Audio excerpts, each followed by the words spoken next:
Okay, can you see my presentation? Yes, Yeah. Dr. David, yes. All right. So today I'm going to talk about HIV and hepatitis B co-infections. I have no disclosures. I'm not going to talk about anything off-label. We're going to define what hepatitis B testing should be done in a patient who is HIV positive. Talk about the different HIV antiviral agents that also have activity against hepatitis B. And then look at some preferred and alternate agents for treating this co-infection. Okay, so just like a little background here, about 10% of patients who have HIV are also co-infected with hepatitis B. They have shared routes of transmission, so it is found in blood and can be sexually transmitted as well. So who needs to be tested? All patients who are HIV positive should be screened for hepatitis B, and you screen with these tests. So you'd start out with getting the surface antigen, the core antibody, and the surface antibody. And in the next slide, I'm going to talk a little bit about what each of those are and what the results mean. And chronic hepatitis B then would be defined as having a surface antigen that's detectable on 2 different occasions, at least 6 months apart. So we'll talk about that a little bit as well. Okay, so let's see.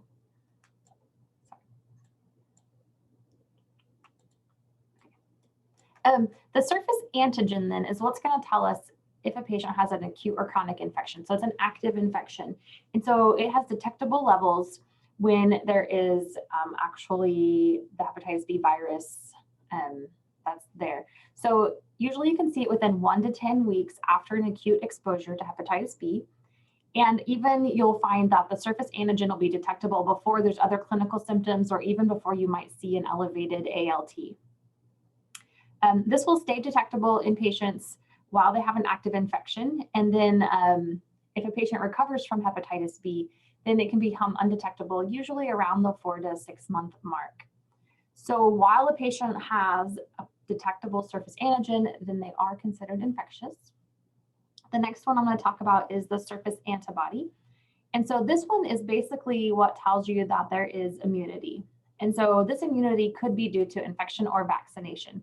So a patient who has been vaccinated and completed the series will have a positive surface antibody. Or if they've had a natural infection and they have mounted an immune response, this part would be positive as well. So the only thing it'll tell you is immune status. Then the third thing to talk about is the core antibody. And so this will appear at the onset of an acute Hep B with symptoms, and it'll stay positive. And it'll tell us either that there's a previous or an ongoing infection. So when you're looking at the labs, there's always a lot of confusion, I feel like, with the core antibody. If you're looking at, like in the hospital, we get an acute hepatitis panel. Well, that is the IgM core antibody. So there's 3 ways you can look at it. There's the IgM core antibody, the IgG core antibody, and then the total core antibody. And so you want to make sure that you know which one you're looking at because they're different interpretations, right? And so the way I remember it is the IgM is in the moment, right? So it's like the acute infection. IgG means they had it a while ago because the G is in it. And then the total is the combined IgM and IgG. So if you're looking at whether they have a history of hepatitis B or not, you want to make sure you're looking at either the total core antibody or the IgG antibody. And so the IgM, which is part of your hepatitis panel, will tell you only if there's been an active infection. So basically, the IgM in the moment is the one that tells you that they have a current active infection. And sometimes this will appear and then it'll disappear and turn into the IgG core antibody as the disease progresses. So the IgG will persist once the infection has been cleared if a patient does clear the infection. It's kind of confusing, I feel like. And so I always have to think about it as I'm looking at the labs here. Okay, so the fourth thing here is, the IgM antibody, which is what I talked about. And that one's going to appear at the time of symptoms and then goes and turns into IgG is what you'll see it develop into. So when you're looking at a patient, and I should have put this table in here, you can like Google like hepatitis B interpretation, and there's some images. The CDC has a great table.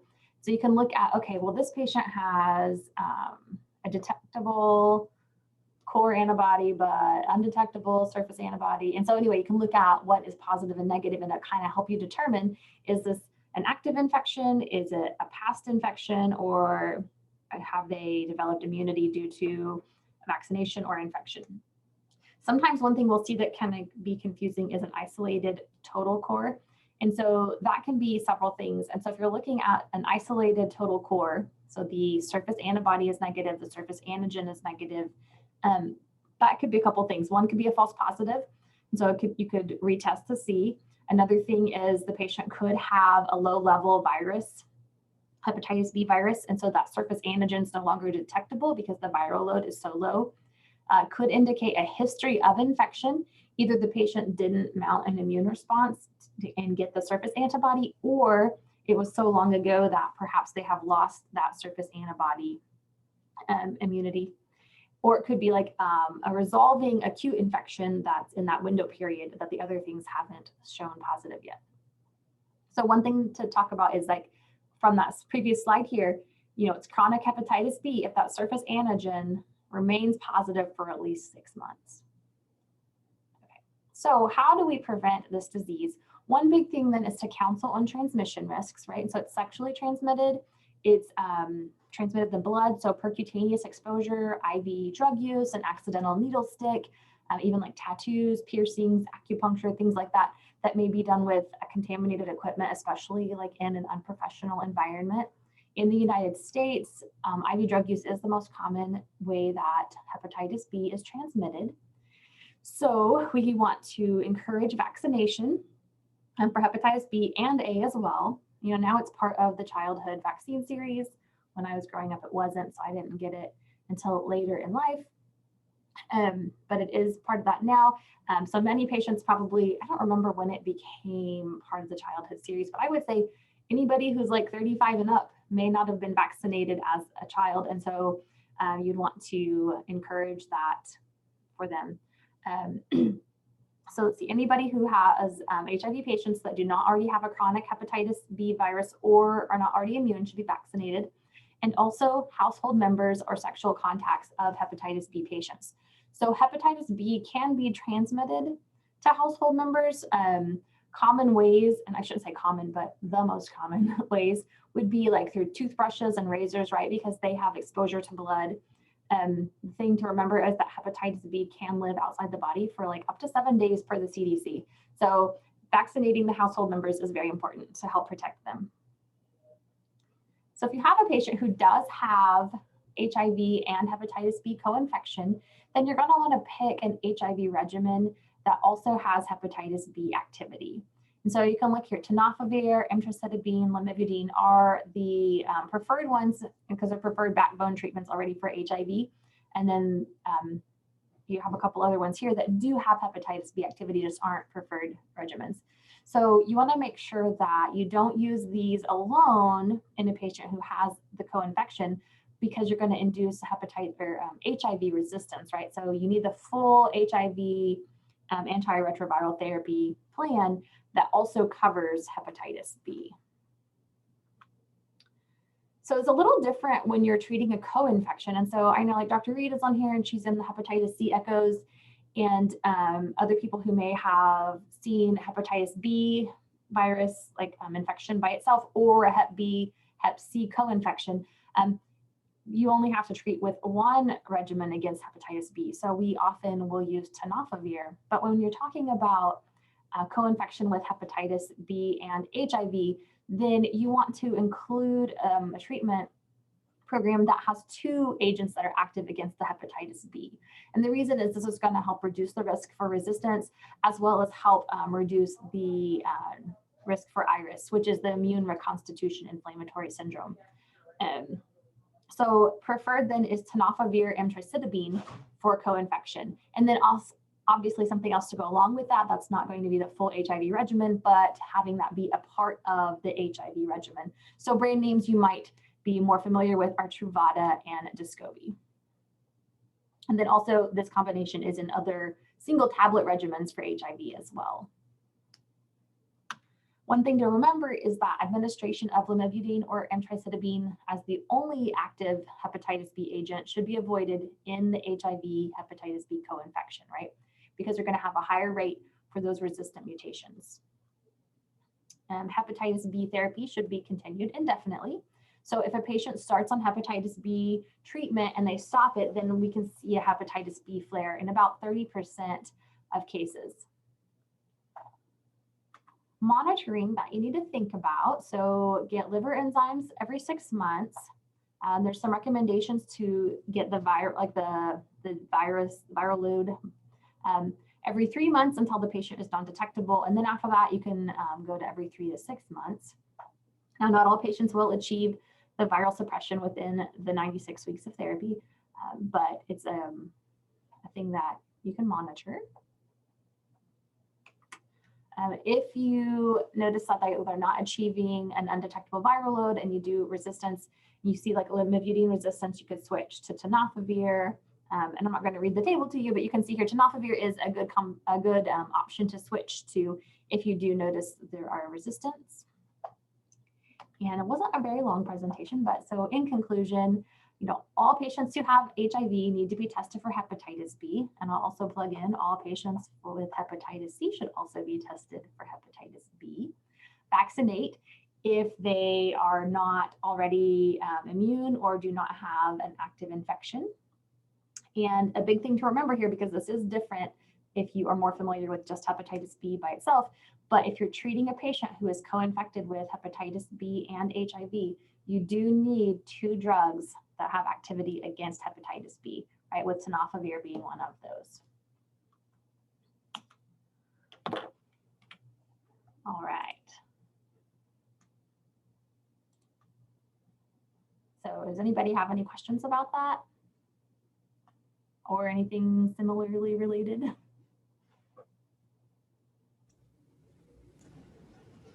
Thank you so much. Oh, yes, Dr. Reed. I have a question. So do you guys typically retest your patients, especially in this incidence with patients that have co-infection? Do you retest them to make sure that they developed immunity after vaccination? So what we're doing right now, we're really kind of checking our vaccination status right now. We've just started doing that just to kind of like, as we're looking at vaccinations for COVID and flu and those types of things, trying to make sure that patients, because a lot of times patients have documentation, or let's say they're less than 35 and we know they got hepatitis B vaccinations going through school. We're finding a lot of times as we're checking titers that many times the hepatitis A titer is there, but hepatitis B is not.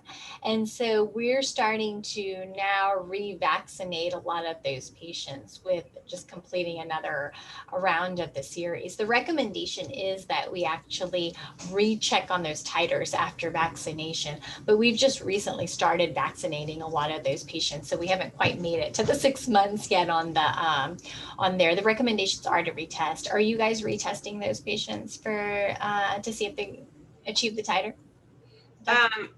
Well, I've only got a couple of HIV patients, but I see a lot of hepatitis C patients, and I typically just go ahead and run their titers when I see them at that initial appointment. And I have found a lot of young people that should have immunity but don't. Absolutely. We are finding the same thing. Before it was just like, okay, yeah, you're less than 35, you had hepatitis shots, and so, but then we started adding in the screenings for it. And I don't know how many we have found. And hepatitis A most of the time was fine. It was hepatitis B. So, they got vaccinated because they have one of the 2, but the hepatitis B titers weren't there. I was surprised too, as how many we have found and had to revaccinate. But our plan is, as we finish vaccinating those folks, is to recheck to make sure that the vaccination did take, and recheck on those titers. But that is the recommendation there. Do you guys have a resource so with the specialty clinic there, do you guys have funding for non-insured, well, I guess for HIV patients that would probably be covered through Wine White, but what about for vaccinating household members? Because I got a lot of folks, because we're tribal, that their household members are non-native. Right. And, I tell them to go to the health department, but I believe they have to pay for that. Right, yes. And so same here, because we only cover services for the patients that are positive. And so we can't recommend for partners, even as we do STIs, we have to recommend that the partner go to the health department. So same with hepatitis B. Our funds do cover for us to check the antibodies. And then also on our HIV drug assistance program, many vaccines are not covered, but the one that is hepatitis B, Twinrix, hepatitis A and B together, is covered for those patients. It's just that we have to get it sent to the clinic and then we administer it here. So it is nice. We have been able to get that covered for our patients that are uninsured, but only for the patient and not other household contacts. So Dr. Reed, we don't carry the vaccine here in clinic. And so I have to send out all my patients, and most of them are uninsured. And we call around every once in a while. And I feel like Reester's always has the least expensive option for the Hep A, Hep B combo, the Twinrix. It's like even less expensive than the health department when we've called. Not by a lot, but maybe like $10. And if they have to get it, a couple times, then like that may add up. Maybe the difference if they can get it or not. Yeah, that's definitely good to know. It's also with many of our vaccine series, like hepatitis B and HPV, you don't have to restart the series, because a lot of times people start the series and then somewhere they don't get the second month shot, and then we don't have to restart those, so you can pick up where you left off. So if that's helpful. The other thing I found with co-infection, so remember to continue to monitor their hepatitis B viral load. So, we're oftentimes screening them for their HIV viral load. Really, we should be checking their hepatitis B viral load at the same increment. So every 3 to 6 months. And then even more than that if they're not already virally suppressed on their hepatitis B. I always tell people, remember, it takes longer for a hepatitis B viral load to get to undetectable than it does for HIV, right? And HIV, somewhere between 4 to 12 weeks span we're there. But with hepatitis B, it can go on for months and months. And I have patients that started out in the millions. Of course, they start out a lot higher, that it oftentimes can take a couple of years before they really get to that undetectable. So it takes a lot longer to get to where we want to go. Also, remember with HIV, they're already on the drug for hepatitis B. So we're making sure that the drugs that they're already on are treating the hepatitis B. For most, that's tenofovir these days. It used to not be in the world when we didn't have Descovy, when we didn't have TAF, the safer tenofovir. A lot of patients were on Truvada as part of their HIV regimen.